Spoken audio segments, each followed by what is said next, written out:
अनि दाइ सुन्नु न, भन्नु न भाइ। भाउजूले आजभोलि त के हो इङ्ग्लिस एकदम बोल्नु थाल्नु भएको त। इङ्ग्लिस बोल्नु त्यो गवारलाई इङ्ग्लिस आउँदैन, कसरी इङ्ग्लिस बोल्छ त भाइ? अब हिजो बेलुका म 11 बजेतिर चाहिँ बेसीमा गएर उक्लेकी थिएँ तपाईँको घरको आँगन बाटो। त्यहाँ आँगनमा आएको भाउजूले इङ्ग्लिस निकै बोलिरहनु भएको छ भित्र, होइन? कमन बेबी कमन भनिरहनु भएको छ कि ओ माई गड भनिरहनु भएको रहेछ।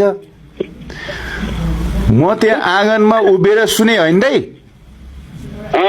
सुने। अनि भाउजू आज किन इङ्ग्लिस बोल्नु भएको छ, राम्रोसँग पढाए मान्छे पनि होइन, यस्तो इङ्ग्लिस पढेर गएको छ भने मैले म एकछिन टुवा परे, होइन के भाव यो के हुन खोज्यो यो कलियुगमा भने के मैले सोचे।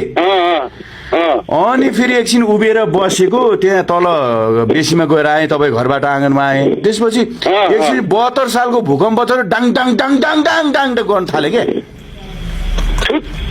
भाग के हो दाइ के दाइ तिमी जाँदा कहिल्यै नसुत्यो दुनियाँ